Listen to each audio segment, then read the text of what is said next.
एहलकार हैं वो शहीद हुए हैं, in the line of duty वो शहीद हुए हैं।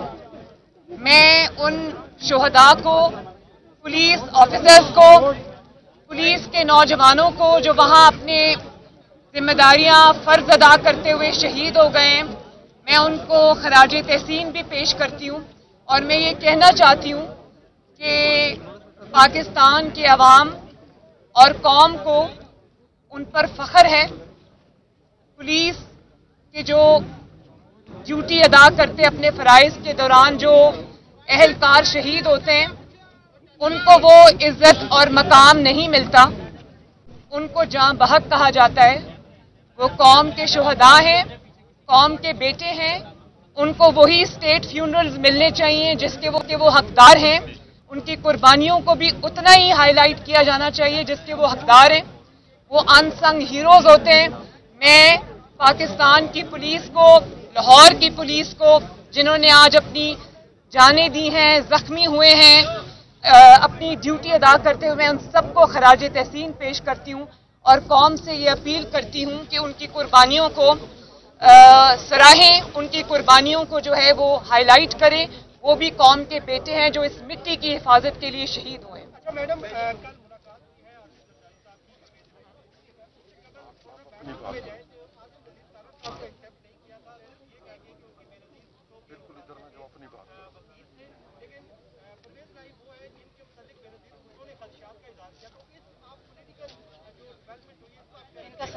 मेरी बात सुने, मीटिंग अगर हो रही है तो आपको क्या इतराज है? मिलने दीजिए, मीटिंग्स चलती रहती हैं, कोई ऐसी बात नहीं है। ये बताइएगा कि क्या अगर कश्मीर का मसला हल हो जाता है तो पाकिस्तान अपना न्यूक्लियर प्रोग्राम को रोल बैक कर लेगा? जो ये स्टेटमेंट आई है इसको आप कैसे देखते हैं? बहुत ही मुझे समझ नहीं आ रही कि मैं इस स्टेटमेंट को या इस स्टेट ऑफ माइंड को या एक ऐसे इंसान को मैं क्या नाम दूं या किस तरह से इसको कंस्ट्रू करूं जिसने इतनी अजीब बात की है।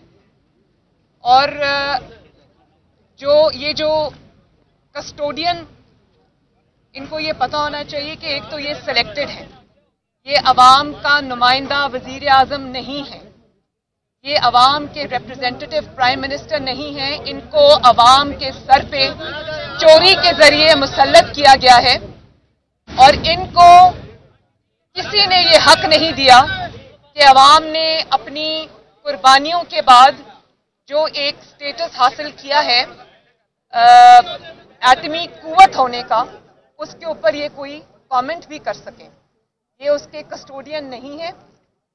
पाकिस्तान की जो एटमी सलाहियत है, जो जौहरी प्रोग्राम है, इमरान खान सिलेक्टेड उसका कस्टोडियन नहीं है। उसके कस्टोडियन 22 करोड़ अवाम हैं और उसको अमल में लाने के लिए, उसकी तामीर के लिए आज पाकिस्तान जो एटमी ताकत है उसके लिए बहुत कुर्बानियां कौम ने भी दी हैं, पाकिस्तान के मुंतखब नुमाइंदों ने भी दी हैं। जुल्फ़िकार अली भुट्टो शहीद हो गए और मियां नवाज शरीफ जो एटमी धमाके के सेहरा जिनके सर है, उन्होंने जिलावतनी उसके लिए बर्दाश्त की। आज तक वो इस चीज का निशाना बन रहे हैं। लेकिन मैं एक आपको बता दूं, कश्मीर का तो नाम आपको लेना ही नहीं चाहिए। कश्मीर का सौदा आप करके आए। आप अगर ये समझते हैं कि आप इस किस्म का स्टेटमेंट देकर आप कोई नई डिबेट खड़ी कर देंगे तो आप ये गलत कर रहे हैं। मैं आपको सिर्फ ये बता दूं कि पाकिस्तान का जो एटमी प्रोग्राम है वो 22 करोड़ अवाम का और पाकिस्तान की आने वाली नस्लों का, पाकिस्तान के नौजवानों की हिफाजत का, इस मिट्टी की हिफाजत का, इस मुल्क की हिफाजत का, इसकी सिक्योरिटी का ज़ामिन है। और अगर वो एटमी प्रोग्राम ना होता, वो एटॉमिक डेटरेंस क्रिएट ना होती, तो आज मसला कश्मीर के अलावा बहुत सारे ऐसे मसाइल खड़े हो जाते जो पाकिस्तान के लिए एक बहुत बड़ा इशू बन सकते थे। तो ये पाकिस्तान की हिफाजत का ज़ामिन है आने वाले वक्तों के लिए, आने वाले नस्लों के लिए। इसके ऊपर आपको, एक सिलेक्टेड वजीर आजम को, इस किस्म का बयान देने का कोई हक नहीं। मरियम, इमरान खान ने जो खवातीन के लिबास के हवाले से कमेंट किया है और कहा है कि रेल के वाक़यात इसके बाद खवातीन के लिबास की वजह से होते हैं, तो आप उस पर क्या कहें? देखिए, जो बात इमरान खान साहब ने की है वो इन इट सेल्फ एक मुजरिमाना सोच की अक्कास है। उन्होंने ये बात करके कौम को ये बताया है कि उनके दिल के अंदर और दिमाग के अंदर किस किस्म की सोच के वो हामिल रहे हैं और किस किस्म की वो सोच रखते हैं। आप सोचें कि जो इंसान रेप को वैलिडेट करता है या रेप जैसे घिनौने जुर्म को वो मुजरिम को कहता है कि मुजरिम जो है वो जिम्मेदार नहीं है बल्कि मजलूम जिम्मेदार है, तो रेप अपॉलोजिस्ट जो हैं इनकी जान, इनके जो इस किस्म की सोच है उससे पाकिस्तान को आज़ादी चाहिए।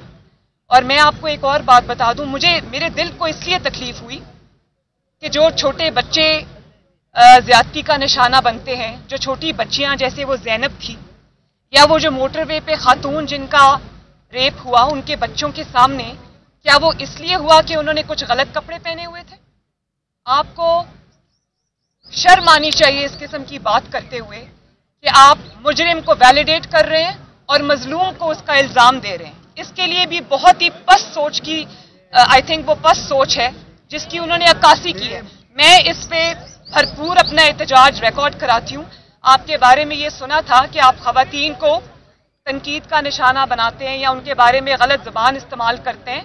आज आपने जिस तरह से उन रेप विक्टिम्स की तौहीन की है, आप सोचें कि जिनके वालिदैन के छोटी छोटी बच्चियां, वो ज़ैनब फॉर एग्जांपल, उसका जो रेप हुआ था, कत्ल हुआ था, उसके वालिदैन या और कोई जो विक्टिम्स हैं उनके वालिदैन को आज जितनी तकलीफ पहुंची होगी कि बजाय इसको कि उनको इंसाफ मिलता, उनके बच्चों को या उन खवातीन की फैमिलीज को आज ये शर्म आ रही होगी और तकलीफ हो रही होगी कि उन्हीं को विक्टिम्स को आपने जो है वो जिम्मेदार करार दे दिया। ये बहुत बुरी सोच है और इसका खात्मा पाकिस्तान में जरूरी है। बताइएगा कि एक तरफ इमरान खान जो है अमेरिका को अपनी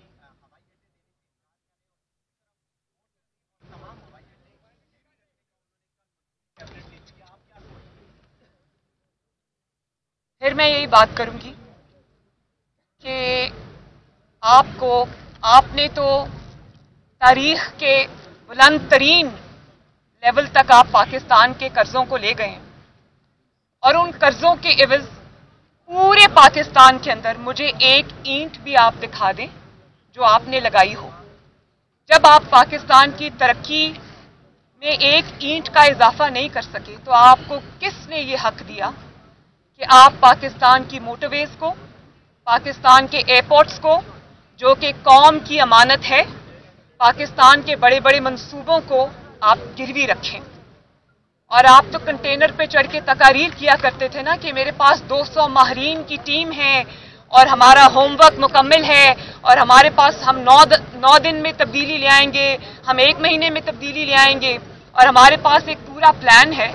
सबसे पहले तो आपका तीसरा बजट आपके चौथे वजीर खजाना ने पेश किया है और उसके बाद ये थी आपकी माहरीन की टीम, ये थी आपका होमवर्क, ये था आपका प्लान कि पाकिस्तान के जो नवाज शरीफ की अल्हम्दुलिल्लाह पाकिस्तान की खिदमत है। आप कहा करते थे कंटेनर पर चढ़कर कि सड़कें बनाने से, मोटरवेज बनाने से, मंसूबे लगाने से तरक्की नहीं होती, तो उन्हीं मंसूबों को आज गिरवी रखने से कौन सी तरक्की हो रही है? कौम ये जानना चाहती है कि सबसे पहले तो इस बात का जवाब दिया जाना चाहिए कि हमेशा मुल्क जो है वो मंसूबे लगाने के लिए कर्जे लिया करते हैं।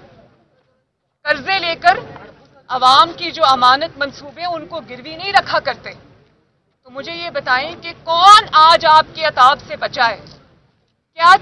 क्या आपने कौम के लिए छोड़ा है? गरीब की रोटी से लेकर, उनके मंसूबों से लेकर, उनके चैन और सुकून से लेकर, कश्मीर से लेकर, क्या चीज आपके नाअहली, नालायकी और मुजरिमाना गफलत से बची है?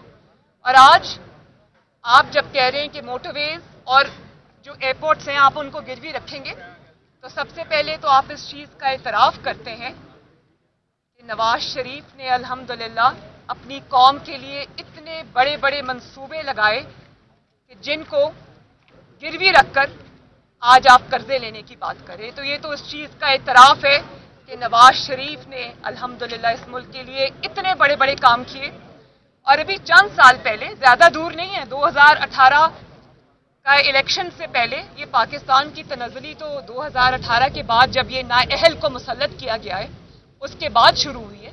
उससे पहले आप ये देखें कि 5 साल में यही पाकिस्तान था, यही पाकिस्तान के रिसोर्सेज थे, और नवाज शरीफ ने माशाअल्लाह उन 5 सालों के अंदर, अपने टेन्योर के अंदर इतनी तरक्की पाकिस्तान की लोड शेडिंग के मंसूबे ख़त्म करने के मंसूबे लगाए, इतने बड़े बड़े प्लांट्स लगा दिए बिजली बनाने के 2-3 साल के अंदर, मोटरवेज का जाल बिछा दिया, इतने बड़े बड़े सीपैक के प्रोजेक्ट्स आए पाकिस्तान के अंदर। तो उस वक्त तो पाकिस्तान को गिरवी नहीं रखा हमने, और आज आप नवाज शरीफ के बनाए हुए अवाम के मंसूबों को आप गिरवी रख रहे हैं। पहले तो कौम को वो हिसाब चाहिए कि जो आपने कर्जों के बोझ के नीचे, तारीखी कर्जों के बोझ के लिए नीचे कौम को दबा दिया है, पहले तो उसका हिसाब दें कि वो कर्जे आपने खर्च कहाँ किए हैं। और ये कर्जे जो आप ले रहे हैं, ये माफियाज और कार्टल्स को नवाजने के लिए, आपको पता है ना, शुगर माफिया, आटा माफिया, दवाई माफिया, LNG माफिया, और ये जो रिंग रोड के आपके सामने स्कैंडल आया है कि अपने ही लोगों को, अपने ही वज़रा को नवाजा है। उन्होंने 1400 केनाल वहां पर जमीन बेची है, खरीदी है, और उसको उन्होंने उसका फायदा उठाया है। और जब वो बात मंजर आम पे आती है तो आप रातों रात अपने जो मेंबर्स हैं, अपने जो पार्टी के अरकान हैं, ओहदेदार हैं, हुकूमत के ओहदेदार हैं, आप उनको रातों रात मुल्क से फरार करा देते हैं। तो इन कार्टेल्स के लिए, इन माफियाज के लिए आपने कर्जे लिए, शर्म आनी चाहिए। एक एक करके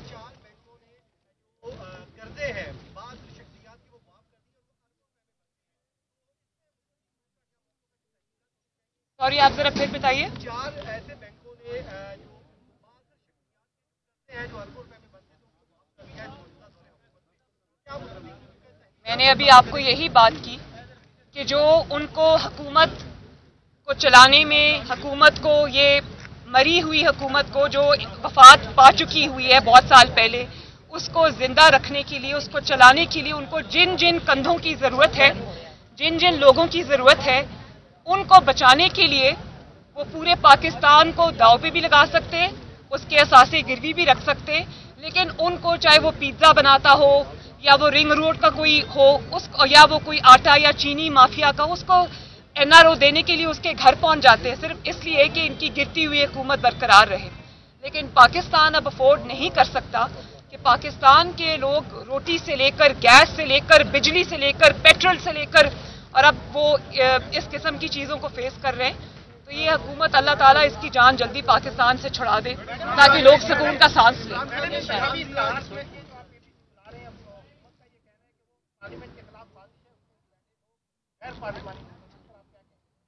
देखिए, इस हुकूमत का ना पार्लियामेंट से कोई ताल्लुक है, ना पार्लियामेंट की किसी भी चीज़ से उनका ताल्लुक है। ये मुसल्लत शुदा लोग हैं, ये पार्लियामेंट में पैराशूट के जरिए आए हैं, लाए गए हैं। इसलिए मैं इनको पार्लियामेंट की किसी भी चीज़ में या मुंतखब हुकूमत नहीं समझती, या इनको डेमोक्रेसी में हिस्सेदार नहीं समझती, या ये पार्लियामेंट में स्टेक होल्डर्स नहीं हैं।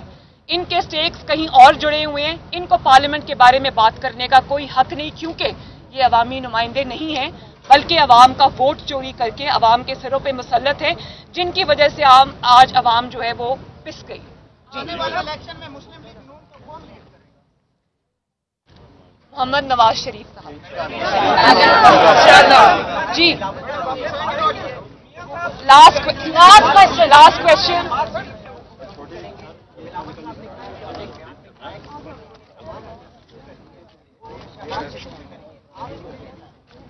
क्योंकि शहबाज शरीफ साहब प्रेसिडेंट ऑफ द पार्टी हैं, मुझे भी गुफ्तगू जब करनी होती है तो मैं शहबाज शरीफ साहब से और नवाज शरीफ साहब से गुफ्तगू करती हूँ, उन्हीं से इजाज़त लेती हूँ। तो अगर वो पार्टी प्रेसिडेंट से बात करेंगे तो सही करेंगे, क्योंकि वो हमारी पार्टी के प्रेसिडेंट हैं। मैडम, मियां साहब कब पाकिस्तान आए? इंशाल्लाह बहुत जल्दी। आप मुझे ये गारंटी दें कि नवाज शरीफ वापस आएंगे, उनको इंसाफ मिलेगा और उनकी जिंदगी को खतरा नहीं होगा, इन कातिलों के हाथ में उनकी जिंदगी नहीं होगी। मैं उनको शाम की फ्लाइट से बुलाती हूँ। मरियम नवाज इस्लामाबाद में अदालत पेशी के बाद मीडिया से गुफ्तगू कर रही थीं। सहाफ़ियों के सवालों के जवाब देते हुए मरियम नवाज ने मुख्तलिफ मौज़ूआत पर गुफ्तगू की। उन्होंने लाहौर में होने वाले धमाके की भी मजम्मत की है। अहम खबर यह है कि वज़ीर